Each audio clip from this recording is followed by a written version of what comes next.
Welcome into this Thursday, Week 10 preview edition of Pushing the Pile. The show is brought to you by FanDuel Sportsbook. Make every moment more. JP, big week, trade deadline. I dropped a new top 100 draft board over on CBSSports.com. Do you have any early draft takes? Anything you want to get out ahead of, just so the people so you can clip it and point to it in April when it comes true? All right, so my early draft takes. At first, I was along the lines of Arvell Reese being the best linebacker in the draft.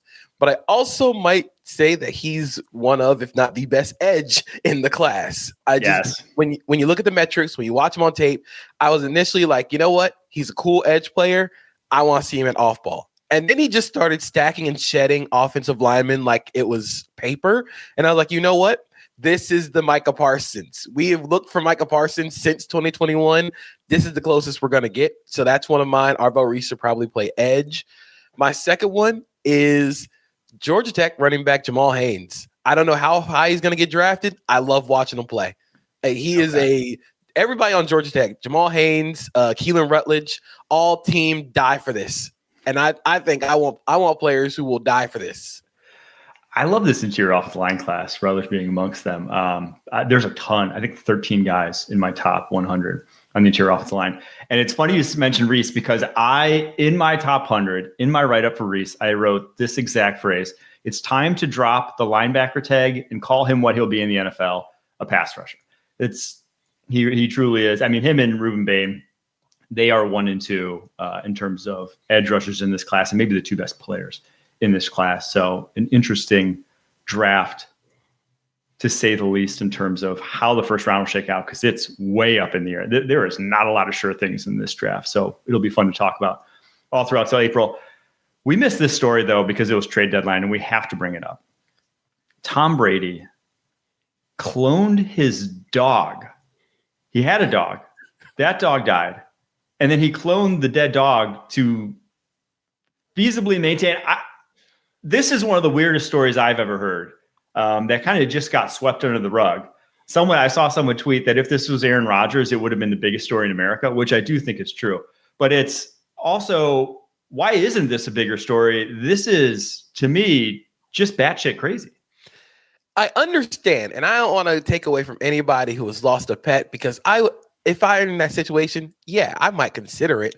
But as someone who also watches a lot of anime and a lot of television, this is going down a really weird line, man. This is the start of a horror movie. It's the start of a horror movie. This is like some real, if you see Full Metal Alchemist Brotherhood, you have seen them create the Chimera, and you've seen Shao Tucker. Tom Brady getting real close to that line. I got my eye on him. It's like the Dexter meme that's gotten popular. I think Tom Brady has already cloned people. I just don't know how to prove it yet. But it's just weird when you go and look at the website for the Colossal Biosciences, which is who cloned Tom Brady's dog and somebody that he is also an investor in. If you go down their opening page far enough, they're going to get to a slide that says bringing back the woolly mammoth. And I don't know about you guys. I've seen 6 Jurassic Park movies to prove that that's a bad idea. I've seen so much content to tell you that bringing back dinosaurs is not a good idea at all. So maybe we should leave those guys in the past, and we should probably leave the cloning. Let's not go too far into that. I feel like there's a 75 to 80% chance that Tom Brady's going to be one of these live forever influencers. Have you seen these guys like Brian Johnson, where the one guy was literally infusing himself with his own child's blood? There's a chance that Tom Brady's going to have his child's blood in him at some point. I'm just going to say there's a non-zero chance at some point in Tom Brady's life that that's going to happen. Whew. Weird ass story, man. Tom Brady. People have already started joking that they've already cloned Tom Brady, and that's why Drake May is having the year that he is. I'm pretty sure that if Tom Brady were given the opportunity, he would absolutely clone himself, and he would go and play some more football. Drake May, already so much more normal than Tom Brady ever was. He actually had a great quote I saw this week. He said about social media and about, all the chorus of people that you hear critiquing his game. He says, I don't take criticism from anyone I wouldn't take advice from. And I think that's just sage wisdom right there for a guy who's very young. And maybe that's why he's balling out in year 2. All right, before we get to those preview games, though, all season long up to the playoffs, Cash App is sponsoring our locks. We'll track how we're doing each episode, with winner being presented with a Cash App Locks trophy at the end of the season. Hashtag ad. You talk a big game, JP, but our locks segment doesn't lie. Last week's locks, I'll be honest, and that was a little shout out to whatever the heck was going on with the solitaire thing on the timeline yesterday. You can't pay me enough to do what happened there. I went 3-4, but there was a point where I legitimately thought I was going to go 7-0. This was the tightest 4 losses. I had the Jags -3 over the Raiders. They won in overtime by 1 on that stupid PI that gave the Raiders a chance to score a touchdown to cover. Saints Rams, it was 43.5. I had the under. It went to 44. Falcons Patriots 45.5. It went to 47. And then the Chargers Titans. The Titans needed 2 non-offensive scores and a backdoor field goal at the end of the game to cover 8.5. Little upset, but we digress. This is how Vegas gets you. You get a week like this where you're like, oh, I was so close. Next week I'm going to get it. You don't get it next week. You don't make it back. That's why we're all under 500, unfortunately, right now. Way under 500. We're still trying to pick ourselves up a little bit, but I just have to say, I fell for the Mike Tomlin pump fake. I fell for it. They got me. I thought the Colts were going to run away with that one, and then they turned the ball over 6 times. I think it was after the tipped interception that ended up in Jack Sawyer's hands, where I was like, okay, like that. I know how this game is going to go. This is a typical Steelers, this is a typical Mike Tomlin genjutsu game, and I immediately ripped up my bet. Yeah, never bet against the Steelers when it looks like they're obviously going to get blown out. Like when all the matchups don't favor them, don't bet against Steelers. That's exactly when they change their entire team and they get 5 turnovers. So, yeah, you fell for it. Unfortunately, it happens to everybody. Kyle had a rough week, though. He went 0-3. And so we got a chance. We're in the mix still. But let's get to the games. This is now heading into week 10, only the second time in the last 40 years that every single team has at least 2 losses. The only other year, 2010. You remember who won the Super Bowl that year, JP? Just refresh. Was it the Packers? It was the Packers. We'll get to them when we get to Monday Night Football.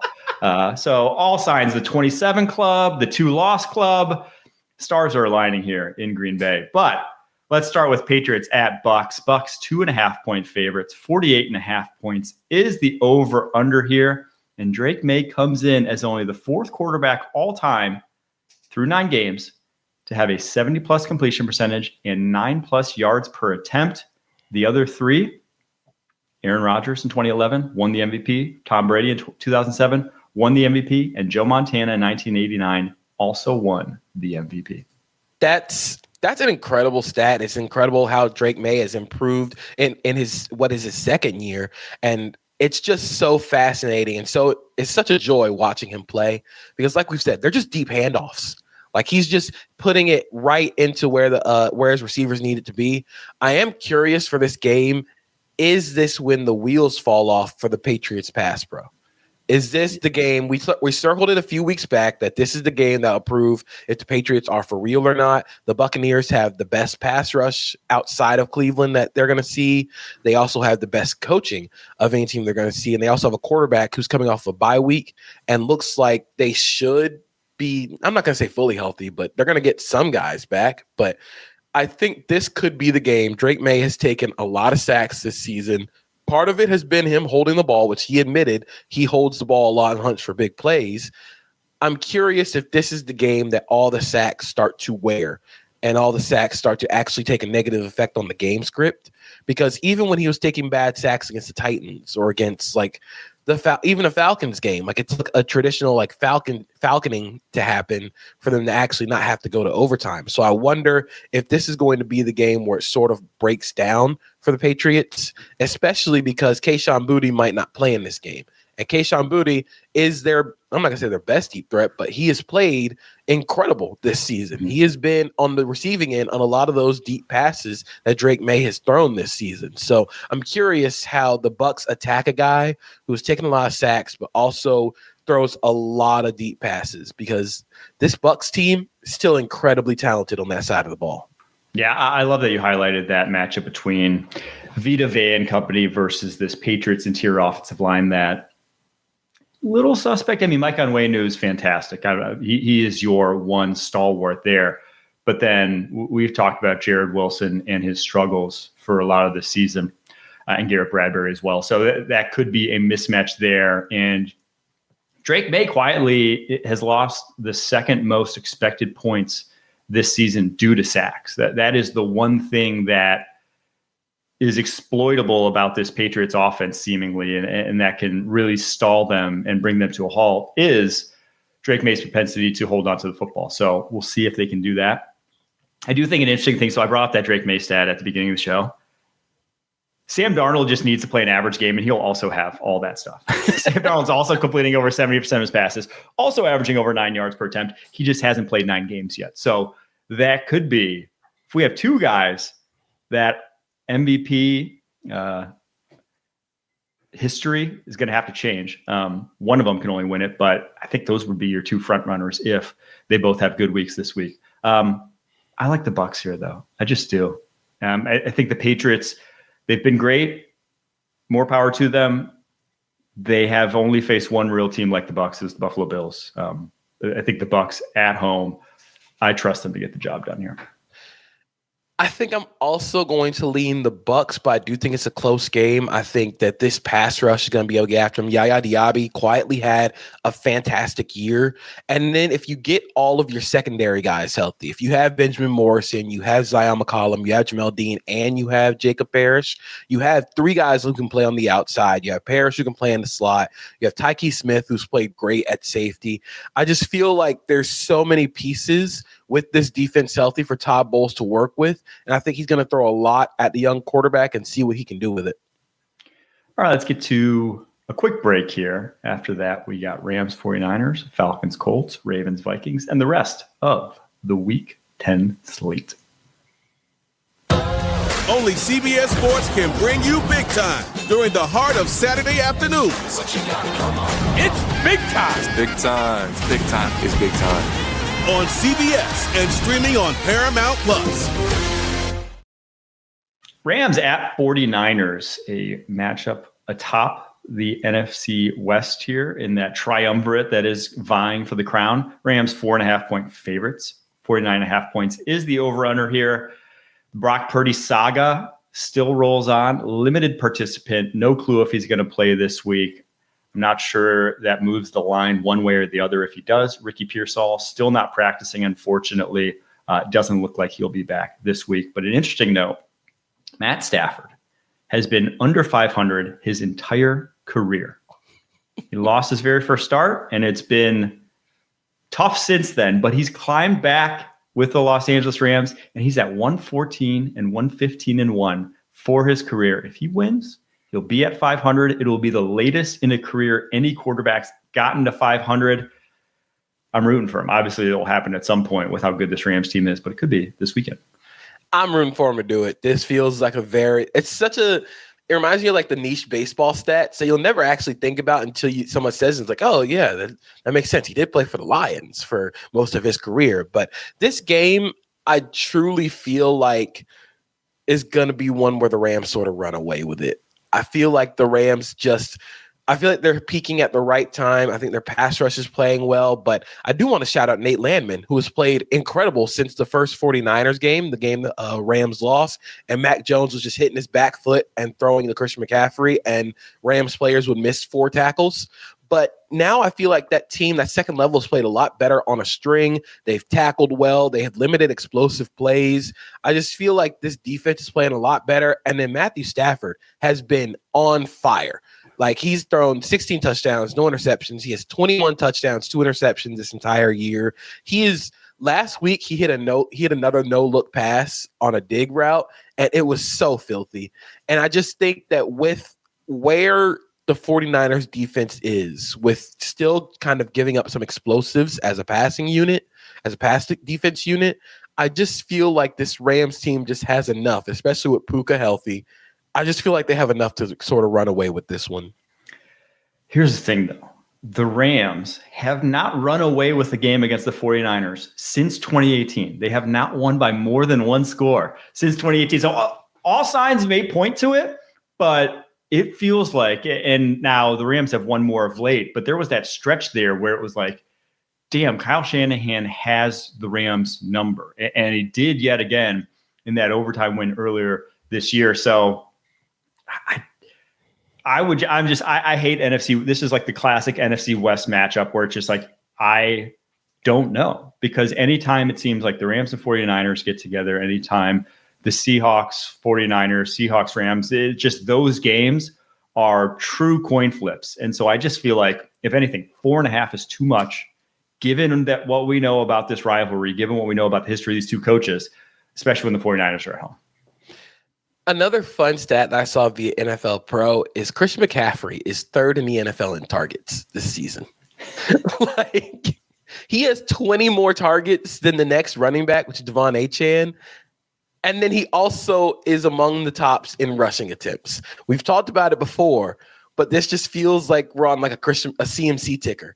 Like, we're just seeing how many touches we can build on Christian McCaffrey until it all eventually falls apart. I do think that the 49ers sacrificed some of their healthier players like Fred Warner and Nick Bosa to get a full 17 out of Christian McCaffrey, which, I mean, to this point, like, sure, I mean, it's worked, but I think the Rams in this game are going to have to tackle better than they did in the last game. I think the last time they played, they were really poor tackling, which is why I sort of think they traded for Roger McCreary. And now you have guys like McCreary, Quentin Lake is playing really well. Cam Kinchins has played really well in the last few weeks. So I'm curious to see how the Rams defense and Chris Shula adjust his game plan to a team and to a quarterback in Mac Jones, who, once he's hitting that back foot, that ball's out. He has the 3rd quickest time to throw in the NFL this season. He's not hesitating. So if you can force him to hesitate, if you can force him to throw the ball to you, then you can win this game. I think that's the biggest reason why I still think the 49ers at least keep it close and probably cover the 4.5. Last time these two teams played, Mac Jones had his quickest time to throw of the entire season, 2.33 seconds. Basically, if you are Jared Verse, if you're Byron Young, you can't get to a quarterback before 2.33 seconds unless you're completely unblocked. It's just damn near impossible. So if the guy really is getting rid of it that quickly, and now this time around, you have a little bit more in terms of weapons out there on the football field, a little bit more. They had nobody last time, right? It was like the original, like, oh man, we had nobody game. I think the 49ers keep it close, and I think they at least cover 4.5. Another quick point to note for the 49ers, Spencer Burford is back at left guard, and it looks like he and Trent Williams, obviously the two starters, they look like they have really sort of molded together, and now you have your starting offensive line. So like you said, if Mac Jones is going to be able to negate the pressure of Jared Verse and Byron Young by just getting the ball out quick, this is going to have to be a Braden Fisk, Kobe Turner game as a pass rusher, as a pass rush group. So if they can get pressure up the middle where Mac Jones is least comfortable, then maybe the Rams will be able to run away with this one. But I do agree with you. I think this is going to be a little bit closer than the 4.5 would suggest. I do have one of my locks, Matthew Stafford's over for passing yards, because eventually, like, something has to break for this 49ers defense. Let's get on to Falcons versus Colts in Deutschland. 6.5-point favorites. The Colts are 48.5 points is the over-under. Some big injuries, though, for the Falcons, who just can't seem to avoid the injury bug. Now it's along the offensive line where Chris Lindstrom, Matthew Bergeron, both guards were DNPs this week in practice. On the flip side, though, the Colts have some injuries themselves. DeForest Buckner didn't practice, Kenny Moore didn't practice, and Michael Pittman Jr. didn't practice as well. That is why one of my locks this week is Michael Pittman Jr.'s under, actually 56.5. I just think if he's banged up, there's a good shot that you get a limited game from him. And Falcons, for all their injuries, not a lot of them are coming in that secondary that's been so good this season. This could be the Sauce Gardner debut. I saw a quote from Shane Steichen that they're going to, obviously Sauce Gardner didn't play last week with a concussion, but they're going to keep an eye on him and see how he practices this week. He could end up playing in this game as his debut as an Indianapolis Colt. And if he does, I think the biggest thing to look for in this game is Michael Penix against man versus Michael Penix against zone. Against zone coverage, Michael Penix is 18th among 30 quarterbacks in EPA per play. Against man coverage, he is 27th. And in zone, he's 18th. Like that drop is, you could sort of feel it on tape. when you're asked him to make those tight window throws and man coverage, the biggest thing about Michael Penix Jr. right now is he's just a little erratic with his accuracy. We said it going into the season. Like, if he can just remove some of the spray misses from his tape, he would be a good quarterback. And I think that this season sort of played that out where like he can really, really get the ball downfield. There's some high level accuracy moments. I think all 3 of his touchdowns to Drake London last week were really cool plays and really flashes of accuracy, but then he'll also just throw one into the third row. So it feels like this game is going to be one if the Colts with Sauce Gardner play more man coverage. Lou Anarumo does like playing cover 1 on third down. They like getting aggressive with the defensive backs in the secondary. So if Michael Penix Jr. is being asked to throw in the tight windows against man coverage, I just wonder if he's going to be able to do it consistently. Yeah, but I feel like my thoughts on this game and how it turns out revolve solely around if Sauce Gardner can play, because Sauce Gardner is kind of a Drake London kryptonite. Like, that's the type of wide receiver that he excels against. But if he's not out there, I mean, you can just go to Drake 15, 16 times, and they probably will. And those are the games more often than not where the Falcons offense looks competent. So I guess I'll punt by saying I like the Falcons if Sauce doesn't play. I like the Colts if Sauce does play. I think I like the Colts either way, largely just because I want to see if this Falcons defense can play healthy, if they can get fully healthy. And again, if you're not going to have Divine Diablo in there, I just worry about J.D. Bertrand in that middle of the field. They gave a lot of deep passes to Drake May last week. And I feel like the Colts are sort of on a little revenge game. Like, I feel like this should be like everybody's like, all right, we've seen the worst of the Colts. This team is like going full fraud mode. So I think this is going to be a game real early. I think they're gonna try and get out of this or get out ahead early. They're gonna try and establish Jonathan Taylor, and I think the Colts are gonna end up winning this. Yeah, Bertrand, according to PFF, has allowed 118 yards and 2 touchdowns in his 2 starts at linebacker. I honestly couldn't believe. So I obviously watched him closely. He came out of Notre Dame. I was like, this guy is your quintessential special teamer that you really just hope never has to get called in to play. Like, obviously, you're going to keep him on the roster as a linebacker because he has such value on teams. But he's not a starting linebacker in the NFL, and other teams have figured that out. We'll see if the Colts do as well. I do wonder for the Falcons real quick, do you actually get anybody else involved? So this season, the top 3 target getters for this Falcons team, obviously Drake London, Kyle Pitts, Bijan Robinson. They each have 77, 54, and 52 targets respectively. The next player in targets is Darnell Mooney with 27 targets. They run that offense through 3 guys. And it's hilarious because, like, if you can slow one of them down, you probably slow the Falcons down. So I just want to see if they can get any of the others involved in that offense.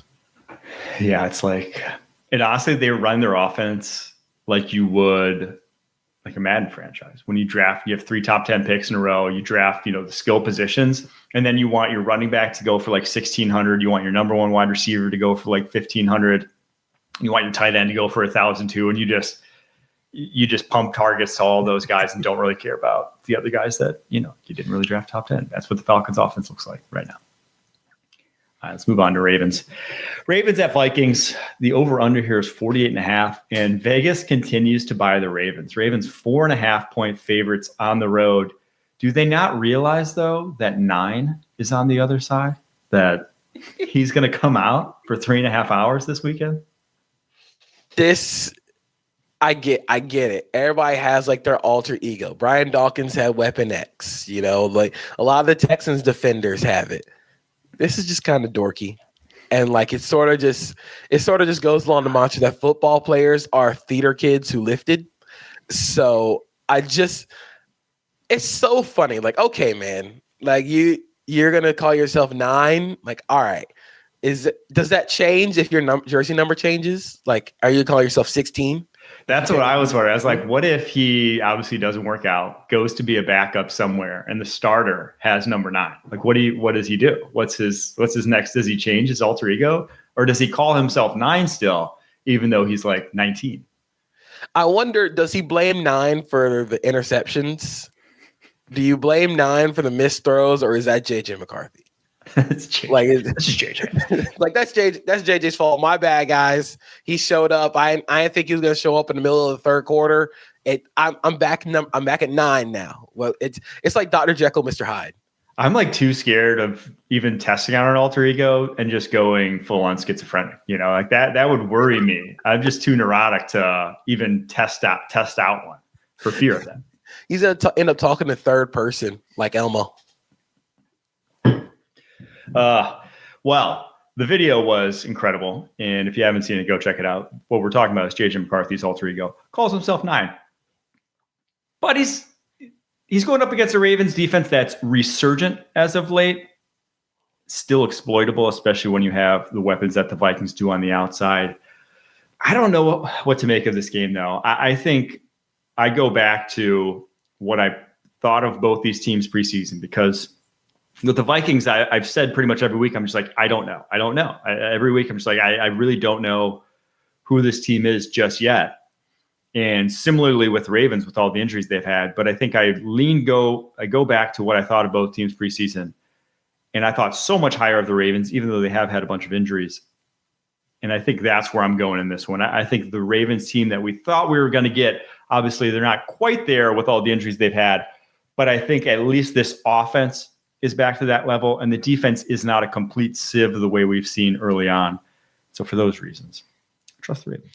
So something that I think the Ravens are going to start doing, especially with Lamar Jackson back, is even before Lamar got hurt, the Ravens struggled against the blitz this year, which I thought was actually fascinating because Lamar is usually his usual weakness has been just blitz him, and he sort of short wires him a little bit. Not to say that he's bad against the blitz, but that is his one. Like if you're going to attack him, it's to blitz him. I think that's partially because the Ravens' offensive line has not been that good recently or that good this season, but where they've sort of adjusted is they use play action a lot, and that sort of negates sort of the pass rush, sort of the blitz aspect of it, because you have everybody in. Pat Ricard is basically a 6 offensive lineman, and if we shorten the play scale to 25 plays to get Lamar Jackson into the metric, he is first in the NFL in EPA per play using play action. So I'm curious, against a Vikings team that blitzes a lot, and we've seen them blitz at the A gaps against teams with overwhelmed guards. That's where you're going to attack this Ravens offensive line, is between the guards.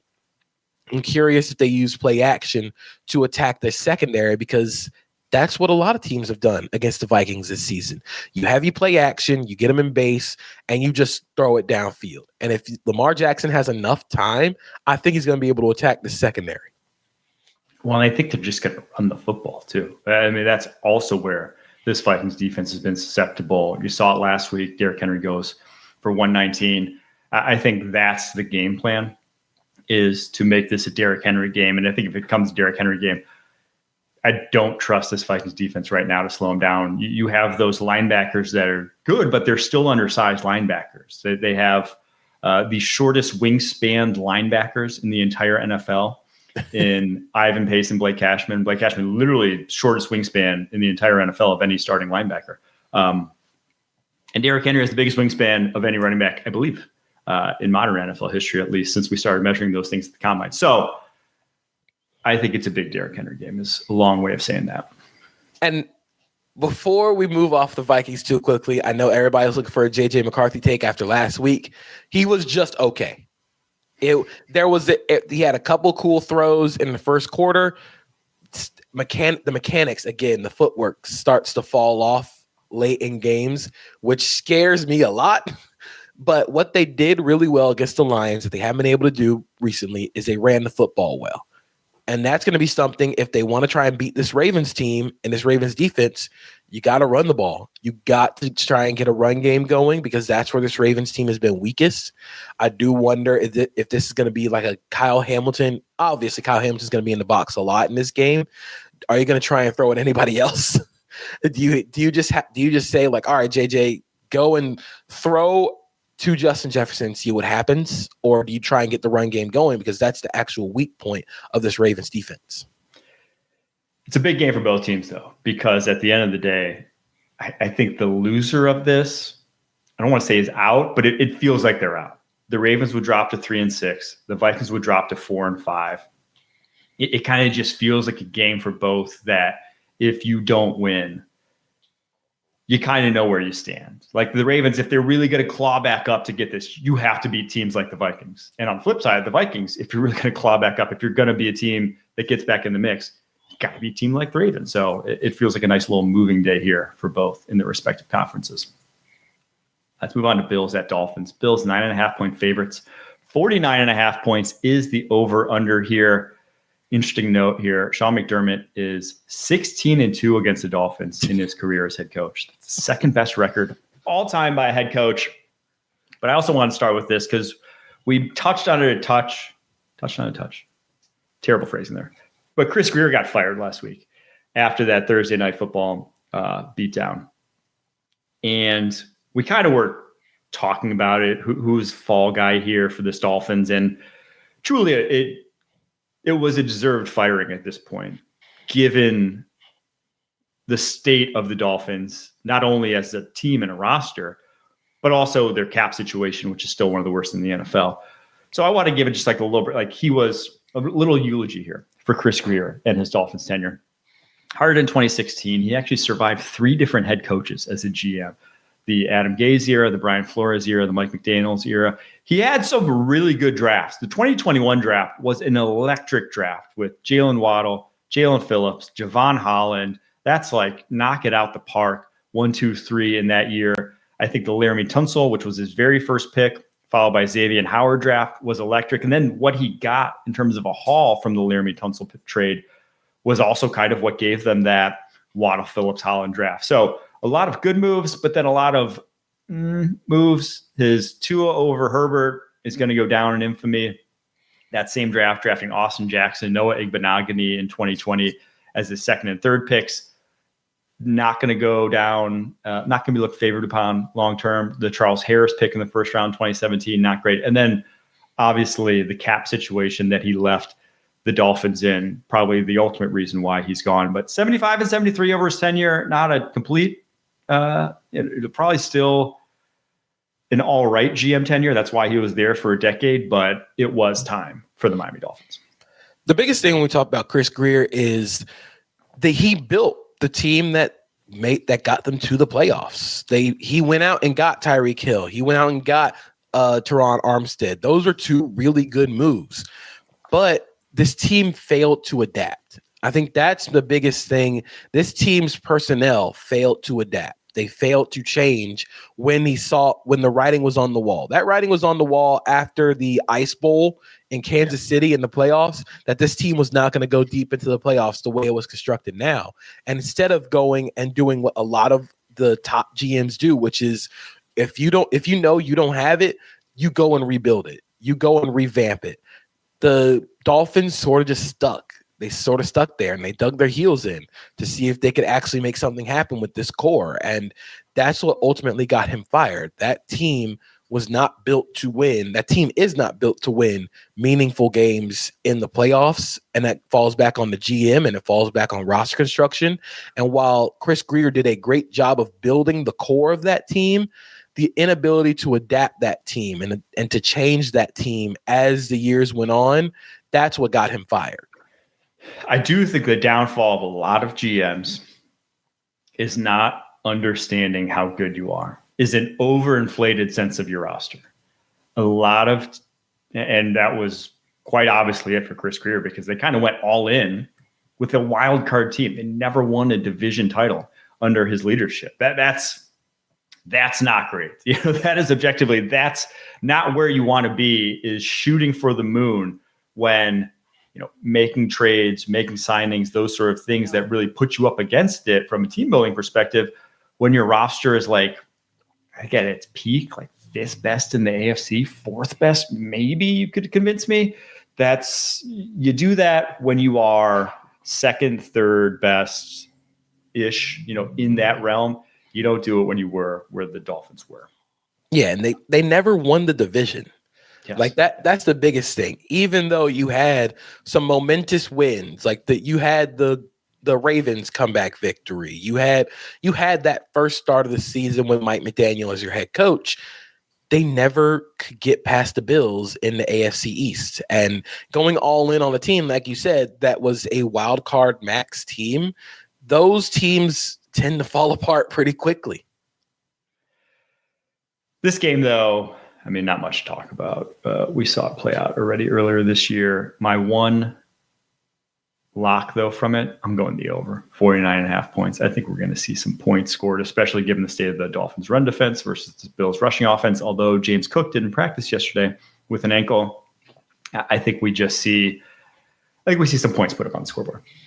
I think we do, but I also think I want to see if this Bills defense actually can play to the level that they did against Kansas City consistently, or is this going to be a team that only rises to the occasion defensively against Kansas City? That is the only team that defense gets up for. And I think it's hilarious. Like, it feels like whenever you would actually you play a team in like the NBA where like you get a streaky shooter who always plays good against your team. Like, for me, it was Malik Monk when he was with the Kings. Malik Monk against the Heat would always go for like 40 points. And I don't understand why. The Bills defense only gets up for the Chiefs games. So I want to see if they can actually put something together consistently. And I want to see if Joey Bosa and that defensive line can continue to play well, because that's going to be the thing that helps carry them to potentially a Super Bowl. Yeah, I mean, they're only legitimately good defensive performances this season outside the Chiefs game. It was Panthers with Andy Dalton playing, and then the Jets week 2. That's it. That's really it to hang your hat on. Pretty much every single game, they had offenses moving the football on them fairly consistently. All right. Let's take a quick break after that. Going to get to the rest of the Week 10 slate. You can't count on accurate expiration dates. That is a rookie mistake. Or the kindness of strangers. But thanks to CBS Sports, you can always count on Sundays with the NFL on CBS and Paramount Plus. Some tragic news I just saw come down the pipe on the timeline here. Cowboys' second-year defensive end, Marshawn Nealon, a second-round pick in the 2024 NFL Draft, is actually pronounced dead or reported as being dead this morning. No details on what happened yet, but prayers go out to his family, the Cowboys community, on what's really a tragic. I can't remember last time something like this happened in the NFL, but really sad news here this morning. That's awful. I mean, he was, like I say, he was just playing. He had a touchdown in the Cardinals game on Monday night on the block kick. It's awful, man. Prayers to his family, prayers to the Cowboys franchise, who, it just sucks because he was going to be a part of that young core that they were trying to build around. Yeah, it really sucks to see someone. I mean, who came from small school, Western Michigan, to the NFL. Promising future. It's just really sad news. Damn. Oh, all right. Well, back to the games here. We must go on with the pod. Cardinals at Seahawks. Seahawks 6.5 point favorites. 45.5 points is the over under here. And it is now Jacoby Brissett's team in Arizona. Kyler Murray goes to IR with a foot injury, but all the wave this year is the soft benching. Is this a soft benching, JP? Oh, this is absolutely a soft benching. As soon as that throw he made against the Packers in the 2-minute drill to Zay Jones, like the far hash, like go route in the hole of cover 2. At that point, it was like, all right, how long does Kyler actually have to be on this roster? I think with Jacoby Brissett, you can just tell the offense moves a lot better. Even though Jacoby Brissett might not be a better quarterback than Kyler Murray, Jacoby Brissett is a better fit for this offense because of what the offense wants to be. The Cardinals offense wants to be brutally efficient in the middle of the field. They want to throw all these in breakers. They want to throw digs, over routes. They want to get all that stuff to Marvin Harrison Jr. Kyler Murray is not a under center play action, dig routes, over routes quarterback.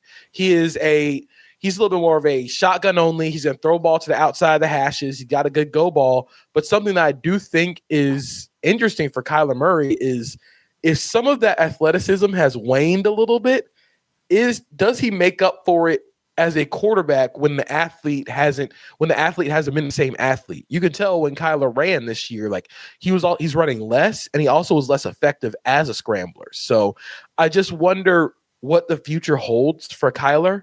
But for the Cardinals, I mean, the team just moves the ball better with Jacoby Brissett at quarterback.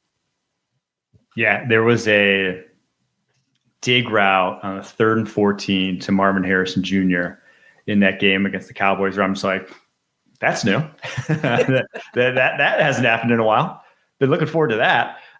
Yeah, I think Marvin Harrison Jr. is your biggest beneficiary of this news. I mean, you've just seen that connection sort of blossom, albeit, he was out with the concussion, but when he's been on the football field, Jacoby Brissett, it just looks like the route tree that Marvin Harrison Jr. wants to run, that he can run, that vertical to intermediate area of the football field. It's just like Jacoby Brissett's much more capable of finding him on a consistent basis there. Whatever Marvin Harrison Sr. said to Drew Petzing, whatever he did during the bye week, it worked. Whatever happened there. You take him out to Philly and hey, I ain't never seen him. Ooh, Marvin who? But Marvin Harrison Jr. obviously has played really well since Jacoby Brissett has been at quarterback. Something that I do think the Cardinals have done more because Tip Ryman is out for the season with an injury. They've used Kelvin Beachum as their extra tight end, and they've run jumbo more than any team in the NFL. It feels like jumbo adding the 6 offensive line has come back in a big way this season, especially because you're sort of seeing the shift in tight ends who are receivers that maybe can block to tight ends being offensive linemen that can catch. I think that's where the pivot is going now. So I think Kelvin Beachum adding a little bit to the repertoire of the Cardinals by being that 6 offensive lineman. They did it a lot against the Cowboys with varying results. I mean, Kelvin Beachum sort of got his ass kicked on some of those plays, especially in pass protection, which if you're going to be a 6 offensive lineman and getting your butt kicked in pass protection, what are we doing out here? But I do want to see if they continue to do it against the Seahawks defense that, I mean, has been playing unbelievable football. Yeah, Beacham's not. I feel like in my mind, when I think of 6th offensive lineman, I just want like a fat boy in there. Like someone who's just going to like lean on a defensive end and move the line. I'm like counter power or something like that. Beacham's not that guy whatsoever. Like I don't think he's been particularly good as a run blocker in those situations, but it's just a way of doing what we've kind of talked about all season. It's just get defenses in base, get 3 linebackers on the football field. The more you can do that, the more you can get defenses to match with personnel meant to stop the run. The more you can put a safety in the box, the more you can just grasp those explosive plays, the more you can get those big plays, not only in the passing game, but also I feel like in the running game too. When you have 2 deep safeties, it limits explosives because in the running game, because you have 2 guys that can clean up anything that goes awry in the box. So that is kind of why we've talked about it a bunch, and I think is going to be growing in popularity around the NFL until defense just say, hey, we're going to actually just match with nickel still. Like, we'll let you. We don't really care. We need to stop these explosive pass plays. I do wonder, we've talked about before with the Seahawks, who's going to be the first team to actually match their 12 personnel with nickel? Who's going to be the first team that actually tries to play nickel against this run game because they haven't been good running the football? But now that you have Rashid Shaheed and now that you literally cannot play in base defense against the Seahawks, or they will throw for 12 yards an attempt on you. So I just wonder which team, and it might be the Cardinals because the Cardinals have the bodies to play light. They want to play light. They have 3 safeties they want to play on the field at the same time. So I wonder if the Cardinals just go, screw it. We're not going to play base defense against you. You're going to have to run the ball and get us into base defense. Seahawks right now 2nd in dropback EPA per play, 27th in rushing EPA per play. Just like not even worth worrying about if you're opposing defenses at this point. And if you were to tell me that Sam Darnold is 2nd in the NFL in like EPA per play as a passing unit without a run game, I'd be like, you're crazy. Clint Kubiak's madman. he has been your, whatever you want to call it, assistant coach of the year. Is that an award now? Yes. I know they have an award for everything. He has been that award this year, for sure. I don't think there's any debate about that whatsoever, in my opinion. To this game, though, I just think the Seahawks roll them up. Even though, like, again, this Cardinals team might be with Jacoby Brissett under center, the Cardinals team we thought going in to the season. The Seahawks team is a house. They just are. They're at home. It's difficult to play in that environment for anyone. Give me the Seahawks to cover 6.5. Something I do think is going to change the outlook of this game potentially. The first time these two teams played, Will Johnson didn't play, Walter Nolan didn't play. So now you have two impact players in that defense. Walter Nolan was awesome on Monday night. I think he had 4 tackles, a sack. He had a batted pass and a partridge in a pear tree. Like he was just doing everything in his first career game. I think he was one of the first guys since TJ Watt to have that stat line. But I think his quickness and his burst at getting upfield, they needed that juice to go alongside Josh Sweat, who quietly has had a good year. So I think having guys like Walter Nolan, having Will Johnson on the field, especially Will Johnson, because you have a guy who hypothetically, you can give JSN a little bit more problems with a guy like Will Johnson on the field. I do think Nolan is going to give this offensive line a lot of issues, especially, again, the guards. I'm really curious. Is going to be in trouble. Anthony Bradford better eat as many wheats and bring his lunch pail to work. But I do think the Seahawks run away. I do think the Seahawks win this one, but I am curious to see if the Cardinals defense can actually, bow up a little bit. Let's move on to Jags at Texans. Texans 1.5-point favorites. 37.5 points is the over-under in that one, despite no CJ Stroud. He's officially ruled out with that concussion. So it's a Davis Mills game, but some injuries on some other sides as well. You have Brian Thomas Jr. with an ankle, didn't practice yesterday. De'Ami Brown with concussion, limited participant. So you might need to get Jacoby Myers up to speed quickly there in Jacksonville. And on the flip side, Danico Autry, Will Anderson didn't practice yesterday alongside Ed Ingram and Titus Howard, offensive linemen for the Texans as well. So a little banged up, some injuries to worry about here. How do we see it playing out? I'm very curious that the Texans are favored in this game. What do they know that nobody else knows? Obviously, CJ Stroud not playing in this game, and I think the hit that took CJ Stroud out of the game against Denver was, I don't know if it was a dirty hit as much as it was unfortunate, because CJ is going to slide. Chris Abrams-Drain is going to make a play. He's going to try and make the tackle. But, it's a bang-bang play. Football is going to happen. I think I've seen a lot of people comparing it to the Azeez Al-Shaair hit on Trevor Lawrence last season, which is two completely different things. That was – and again, I'm probably going to sound like a homer, which I understand, but the Azeez Al-Shaair came in from way further than Chris Abrams-Drain did. And that was the big thing. It was the intent. I don't think Chris Abrams-Drain was intending to hurt CJ Stroud. I think it's just an unfortunate way of playing the game. And now you have Davis Mills starting. You still can't really run the ball. So I just have so many questions as to, one, why the Texans are favored in this game, and two, how they're going to move the ball against this Jaguars defense that I do think has played poorly in the last few weeks, but beats up on bad offensive lines. I'm glad you brought up the Stroud hit, because I meant to talk about it last week and forgot, but it's one of my pet peeve takes that when I see a college quarterback have it, I get upset, because CJ Stroud is not a natural slider. I don't think he played baseball growing up, given the way that slide looked like. But there is a way of sliding that is good, and there's a way of sliding that's bad. Bryce Young's not a natural slider either. There's a few guys around the NFL who just don't look like they really have that down. And if you don't, it's dangerous to slide, because when you are coming in flat, so perpendicular to basically your shoulders are, how do I want to say this?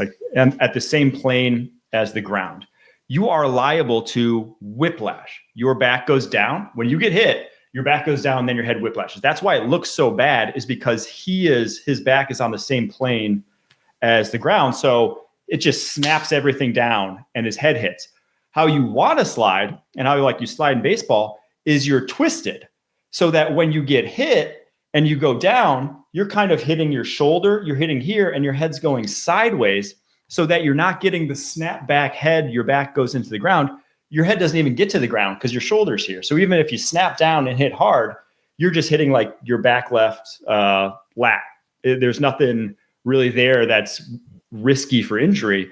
But if you are completely flat like this, the way Stroud was, all it takes is like one guy or something to give you a little tap. And as you go down to the ground, that head will snap back. So it's something that I can't believe more quarterbacks aren't practicing.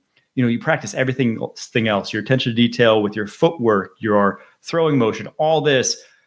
But then they slide like that. It's like, no, you are risking yourself. And as we saw with Stroud, like it can be a serious risk to slide that way. And if you just had like a little tilt to the side, a little body turn, get on that left knee and slide, you're in a much better place to take a hit if someone does come late like that. Yeah, and I think it also goes to how you're able to simulate sliding in practice without putting the quarterback in danger of being hurt. Slip and slide. Like, yeah, you got to play in like a slip and slide or something. You got to try and like maybe you throw one of those the big like weightless Bosu balls at a quarterback when they go to slide, right. And like you like basically like make it like wipeout.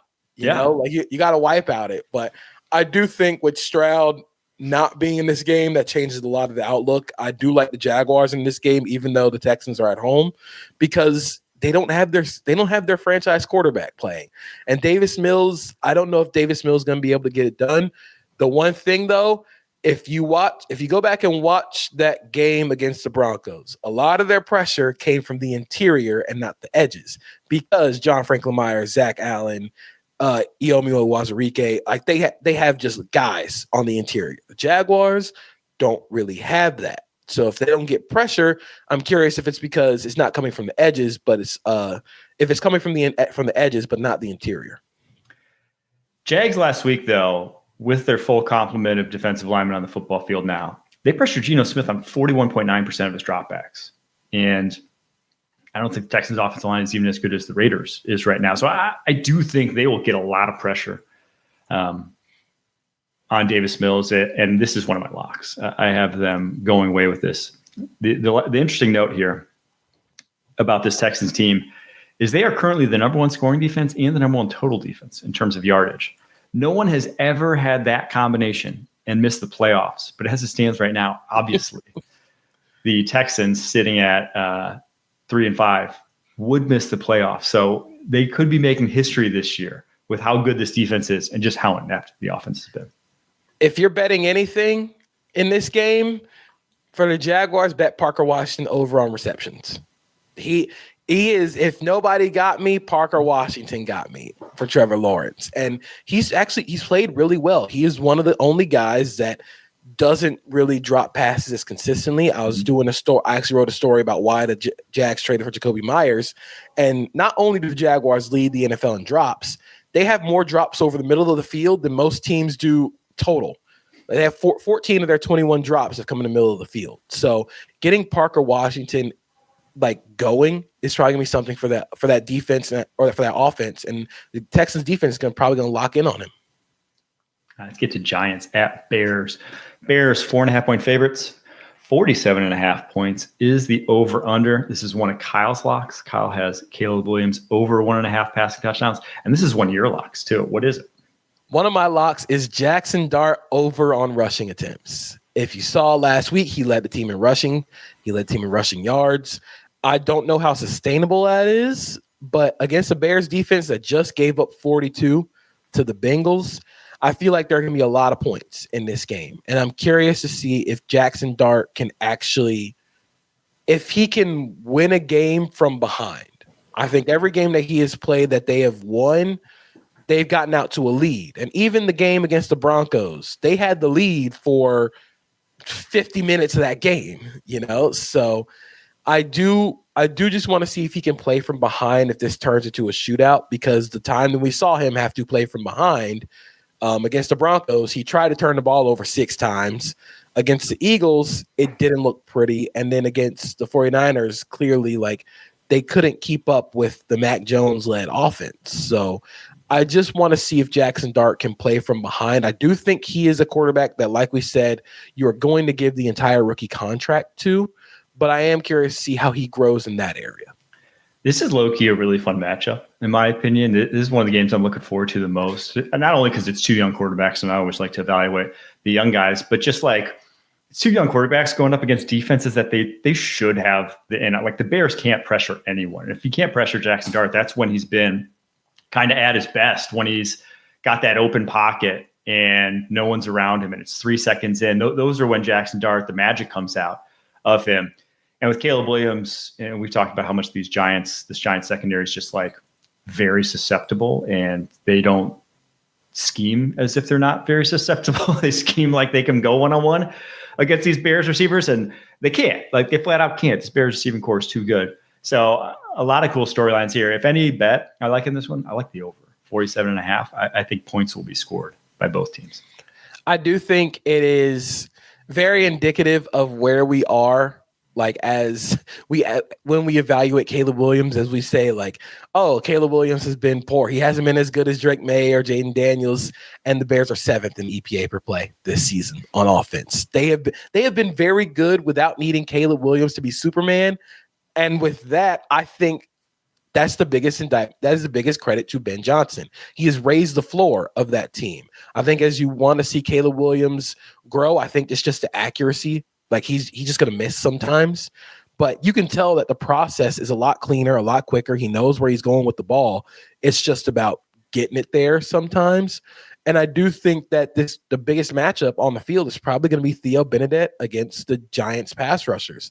They switched Braxton Jones and Benedette in the middle of the season because Benedette's a better run blocker. They want to be better running the football and then use Caleb Williams on play action. Benedette is not a good pass protector right now. We knew that coming in. Like, that's sort of the thing. We're playing a rookie that you didn't draft in the first round. You knew he wasn't going to be a refined pass protector, but going up against Brian Burns, Kayvon Thibodeau, Abdul Carter, he's going to have to at least put up some form of resistance if you want to see this offense really take off. So I'm curious what the game plan is going to be for Ben Johnson, Bears offense. All right, let's move on to the Browns at Jets. Browns 2.5-point favorites here. 37.5 points is the over-under. A great matchup because this is the all-time sacks per game leader in Myles Garrett going up against the all-time sacks per game leader at quarterback in Justin Fields. So I looked it up when I was doing my midseason awards. For a player to win Defensive Player of the Year without his team making the playoffs, we've seen it happen 4 times. J.J. Watt in 2014, Michael Strahan in 2001, Jason Taylor 2006, Ed Reed in 2004. For a player to win Defensive Player of the Year without his team making the playoffs, you have to set some sort of record. And Myles Garrett, before at the midseason awards piece, he was on pace for 21.5 sacks. He's probably going to get like 7 in this game alone. And I do think that one of my locks actually is the Browns minus 2.5. At this point, like, who is left on the Jets? They benched Quincy Williams. Quentin Williams is a Cowboy. Sauce Gardner is a Colt. There's still nobody coming to help this offense when it comes to the receiving core. And this Browns defensive line has shown that they can take over games. So at this point, like, it's probably going to be an under game, but I do think the Browns cover that 2.5. Yeah, I like the Browns to cover that too. Like you said, this Jets D was already bad, and you lost your 2 best players. Now, Sauce may not have played with concussion, but still, I also like Justin Fields under, because under passing yards, 180.5, because it's the Browns defense. Like, the Browns defense is still a house. He has the chance of getting benched here if he gets sacked too many times. And also, I don't think it's going to be particularly high scoring. It's not as if the game script's going to call for them to have to air it out. So because of all those things, I don't see Justin Fields going over 180.5. Let's move on to Saints at Panthers. Panthers, 5.5-point favorites. 39.5 points is the over-under, and history has been made. It's the first time the Panthers have been favored all season, And also, it breaks their streak of 74 straight games without being favored by 4+ points. Third longest streak in modern NFL history. That's since 1970. So, well done, Panthers. Shout out to the Panthers who, again, we've talked about a lot with this Panthers team. They actually have an identity. Like they know what they want to be on both sides of the ball.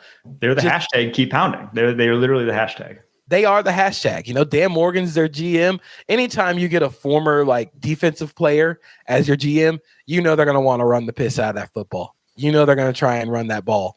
And the Panthers do that fairly well. Rico Dowdle has had an amazing year. Chuba Hubbard is still coming along, but I think if Dowdle can play, he's been injured. I think if Dowdle plays, this game could get a little ugly for the Saints. It probably will get a little ugly for the Saints, especially because this team has shown they can batter teams on the ground. They've shown if you're not going to ask Bryce Young to actually make big plays consistently as a passer, they'll just run the ball 40 times a game, and they're perfectly fine with that. And I think that's awesome. That's the best offense. I know what I'm saying is probably going to sound like hate towards Bryce Young, but the best way to win with Bryce Young as a quarterback is minimize how often he has to throw the ball.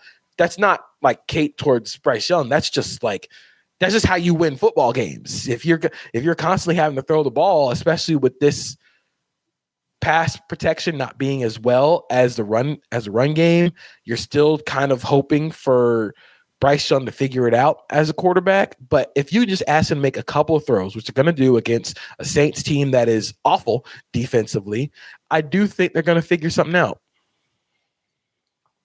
I think they roll up the Saints, truthfully. The Saints offense looked pretty inept last week, and I think their run defense has been susceptible. Now, for as much as the Saints season's kind of just a lost season, and you're really just eyes towards 2026 draft, I will say Kelvin Banks, left tackle, has looked fantastic of late. A lot of people questioned the pick when it happened. A lot of people thought, is he going to have to be a guard at the next level? I went back and watched the matchup against Jared Verse, and it is not hyperbole to say he won that matchup. He wasn't perfect. There was a couple pressures in there, but given the fact that Banks wasn't getting helped, it was one-on-one for a lot of the game. Kelvin Banks won a matchup against a rookie winning a matchup against Jared Verse. That is about as encouraging a sign as you can get. And over the last month, he's actually PFF's 17th highest graded offensive tackle in the NFL for a rookie. That is something that you could take away as an encouraging sign from this season if you're a Saints fan. I had a lot of questions about Kelvin Banks going into the draft. I think through the first half of the season, I think the way he's being coached, they still do the two-hand punch, which I meant to ask Kyle. They're still doing two-hand punches, and you could tell that sort of keeps them off balance. That's the best way to attack Kelvin Banks in this offensive line because they're going to punch with two hands. But I do think he's played well recently, and that's positive for the Saints. Jonas Anker has looked like a quality starter. Yes. That's a positive. Danny Stutzman looks like he could end up being a quality linebacker. I'm surprised that Pete Werner didn't get moved at the deadline. On the other side of the ball, I just got to shout out Derek Brown because he is – I don't want to say he's the most underrated defensive tackle in the NFL because I don't think that's true because he is one of the 5 best defensive tackles in the NFL. He has the thankless job of playing in essentially a college defense with the way they run their front. They played a lot of mint front against against the Packers, and Derek Brown was just housing double teams, just completely obliterating double teams, making plays and freeing up linebackers. He has the thankless job of being the heavy 5 or 3 tech in this defense that constantly has to eat double teams and doesn't get a lot of favor for it. But a lot of the film guys go, that guy's a good player. That is a really, really good player. He has a lot of, like I said, a lot of thankless jobs, but he does them all really well. Yeah, and he's a big reason why the Panthers' run defense after that early season struggles has been at least a little better outside of that Bills game that we don't have to talk about. All right, let's get to the Lions at Commanders. Lions 8.5-point favorites. 48.5 points is the over-under here, but a lot of injuries to note.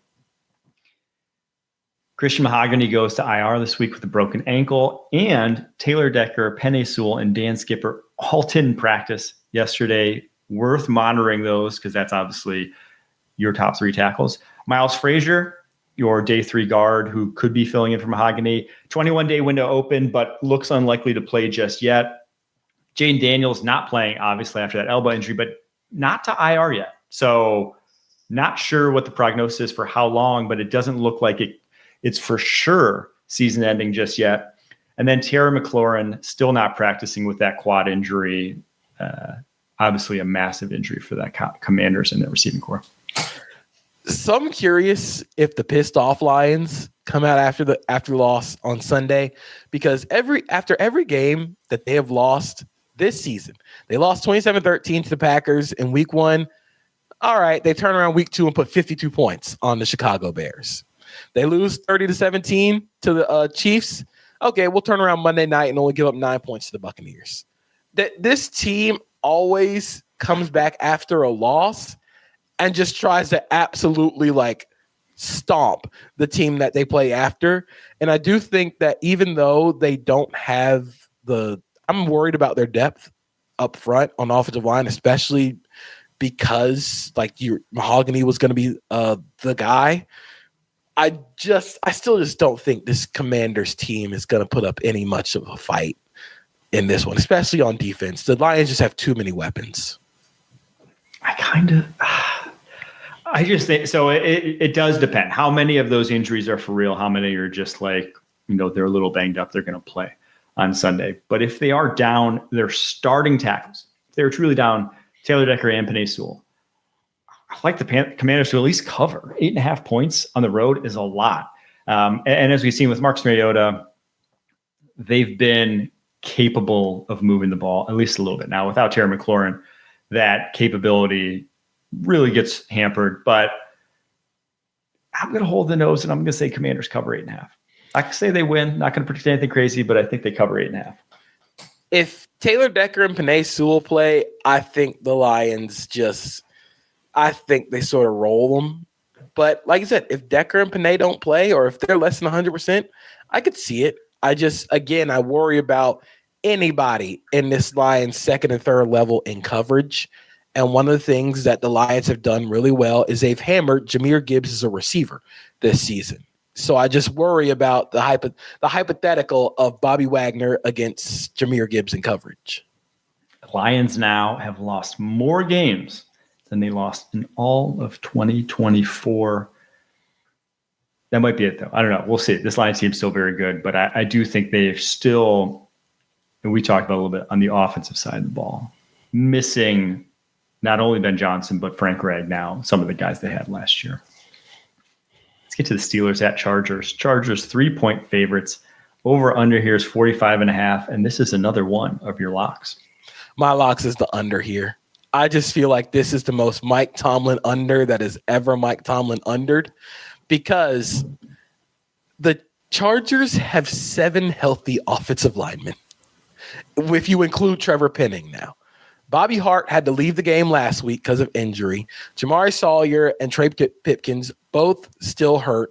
Joe Alt obviously not playing. At some point, they're going to ask for people who work at the local LA Fitness come out there and learn how to kick slide. And I just think that this Steelers defense, with the way they've played, the way they've shifted their defense, they've played a lot more too high lately. And I think that just fits. You can move Jalen Ramsey back to deep safety.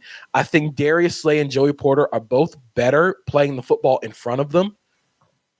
I'm so confused why they thought playing spot drop cover 3 and cover 1 all the time was going to fit a defense like this, when Joey Porter Jr. is arguably at his best playing in press and then using his eyes in zone coverage instead of committing penalties as a man defender. But I think this game is going to go under largely because the Chargers offense doesn't have all their guys on the offensive line. And then defensively, I do wonder if they play more base against a Steelers offense that's going to play Darnell Washington, Spencer Anderson a lot. They're going to play a lot of 13 personnel. They're going to get in the jumbo a lot. And if the Chargers can play a little bit better in base, I'm really curious if they can play better when they get beefier, because they haven't really been that good defending the run this year out of those bigger looks. I want to see if the Steelers can kind of just lean on a team and close them out bell to bell.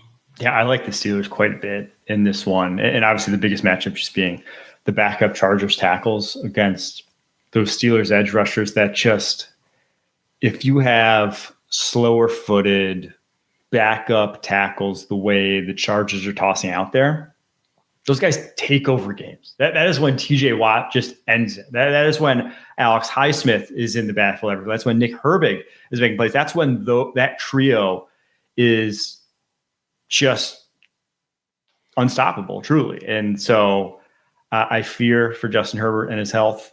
They're going to have to, if they're going to win this game, they got to go for like 150 plus on the ground. And I just don't see it, truthfully. So I like the Steelers quite a bit in this one. I do got to say, for Steelers defense, Peyton Wilson, Keanu Benton played out of their minds against the Colts. Peyton Wilson was incredible.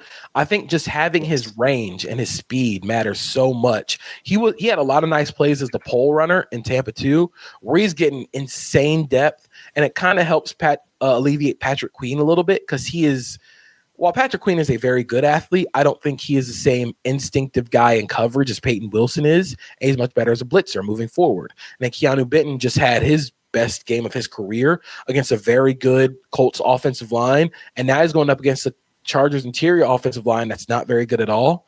So I just think with the way their young guys are playing, I'm genuinely curious to see if the Steelers defense can turn around their fortunes from the start of the season. Yeah, for as much as Wilson between the tackles leaves a lot to be desired, he is not a take-on guy. He can get exposed. When he's out in space, he is a animal. I mean, his ability to bring down ball carriers out in the open field is electric, and his speed plays in that Steelers defense. All right, let's get to the main event. Monday Night Football. Eagles at Packers. Packers 2.5-point favorites. Over under is 44.5 points. I will be in attendance. I'm driving up this weekend to go to the Packers game. And a very special one because it's the first kickoff of the year. It's predicted to be 31 degrees at kickoff. It's below freezing. Boy. We're at that point. We're at that time, JP. A cold November Monday at Lambeau Field. Oh, that sounds painful. That sounds like painful weather to be in. It sounds like it's going to be another, it feels like an NFC November matchup. Feels like it's going to be a really gritty, really physical game. One of my locks in this game is actually Josh Jacobs under on rushing yards. And I think it's just because I'm left wanting more from this Packers run game, which is, like we said, it's why the Packers offense hasn't looked the same, because their run game hasn't been as successful. Jordan Love is still throwing the ball deep downfield, but because the run game hasn't been there, you're always finding yourself in 2nd and 8, 2nd and 9, 3rd and 9, 3rd and 10. You're always in these negative game scripts, and it's not looking effective. And the biggest reason why they can't is really just because this Packers receiving core is sort of built. I'm not going to say they have they don't have one dominant player. That was Tucker Kraft, who is now out for the season, torn ACL, but Tucker Kraft was also their best guy after the catch, with Jaden Reed also on IR. They need somebody who can make some moves after the catch. I wonder if this is a Savion Williams game, which, I mean, you're hoping for after the catch, but they need somebody to create something in the short game and in the quick game to really move this ball against an Eagles defense that has shown, if they can stop the run in a light box, they're just going to watch you hit yourself in the face for 60 minutes. Yeah, Musgrave versus Kraft is a big difference. I think Musgrave can do some unique things at tight end, though. I mean, there's a reason why he was drafted ahead of Kraft. It's that he has much better speed. I mean, the guy can really fly. So I'm interested to see if that's a big part of the game plan this week, because the yak stuff that Kraft was so good at, Musgrave's ass at. I mean, he is not a yak. He has not had the feel for making guys miss after the catch. But if you get him bearing down on a safety or a linebacker having to run with him on an over or something like that, he's running away from them. So I think big plays are going to be what keeps the Packers. If they are to cover 2.5 points, it's going to have to come on a Christian Watson bomb, a Luke Musgrave bomb, a Matthew Golden bomb. It's going to have to come via that. And it's going to be on LaFleur to scheme those up for the Packers to win this game, in my opinion. Yeah, I think this is going to be a game where the coordinators are going to have to put their guys, obviously, they're going to have to carry some of the load. And if we flip it to the other side of the ball, I do wonder if the Eagles just look at this Packers defensive front and decide we're not going to throw the ball, or we don't have to throw the ball if we don't want to, because they're coming off a game where Saquon Barkley had 150 rushing yards, Tank Bigsby ran the ball well, and they did it with a 6 offensive lineman in the game. Do they just get big and force the Packers to play a lot of bodies that they don't want on the field? Is this a game where the Packers or the Eagles decide just to run the ball 30 times, 40 times a game? And can the Packers keep them out of those situations? Can you keep them in second and long or second and obvious pass situations? And that's where I think this game sort of evens out for both sides of the ball. It's how often can you keep the team in obvious passing situations? Because I think for the Packers, I think they can be good in obvious passing situations. I think the Eagles both can be good in obvious passing situations. They don't want to be there, though. These are both teams that want to live and die in 2nd and 3 or 2nd and 4. Like they want to matriculate the ball downfield. So I wonder if the Packers, do they just play all their biggest guys and force Jalen Hurts to beat them? I will say the other interesting storyline here is Eagles coming off the bye. Last year, it was a clear delineation from this team pre and post bye. Before the bye, they were frankly not good. I mean, they were just another team in the NFC. After the bye, they were the clear juggernaut of the NFC, right up there with the Lions. They were coming off their bye last week. We already saw them adding, as you mentioned, the 6th offensive line package as opposed to their multiple tight end packages. Will they lean more into that post-bye? What is their next evolution of this offense and of this defense, truthfully, coming out of the bye? Like, that's the most interesting thing for me to see, because we saw a big change last year. Are we going to see the same this year? All that being said, I'm going to pull like the Kirk Herbstreit calling the game. Since I'll be there, I can't actually pick this one. I'm sorry. I can't actually pick this one. I'll be there. So who are you going with in this one, JP? I'm going to take the Eagles because again, with the way the Packers have not been able to run the ball, I'm a little worried because they find themselves in the obvious passing situations. Vic Fangio is just going to go, all right, we don't have to blitz. We'll just let you hit yourself in the face for 60 minutes trying to run the ball. That may be another reason why I'm not picking this game, is because I agree with all those points, unfortunately. All right, Thursday Night Football, Raiders, Broncos. Broncos, 8.5-point favorites. 42.5 points is the over-under here. The Broncos, in their 6-game winning streak, they are plus 66 in the fourth quarter. The fourth quarter kings of late. And for the Raiders, it feels like the 20-13 win over the Pats was like the biggest aberration of the season. It feels like that was a different lifetime, a different team entirely. This Raiders team has been tough, especially their defense, averaging 28.1 points per game allowed since week 1. All that said, that's why I'm going over in this one. 42.5 is one of my locks. With Brock Bowers back, you can tell this Raiders offense just has the juice because they're constantly in 12 personnel. They want to live and die in 12 personnel. Largely because Brock Bowers is their best player, but also Michael Mayer is their second best skill position player. Now that you don't have Jacoby Myers, it's just Brock Bowers, Trey Tucker, and Ashton Junty, and you just hope for everything else.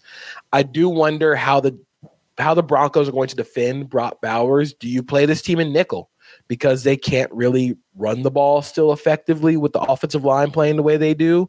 Do you try and get a lighter body on Brock Bowers? How do they address the Bowers problem because you don't have Pat Surtain II? Yep.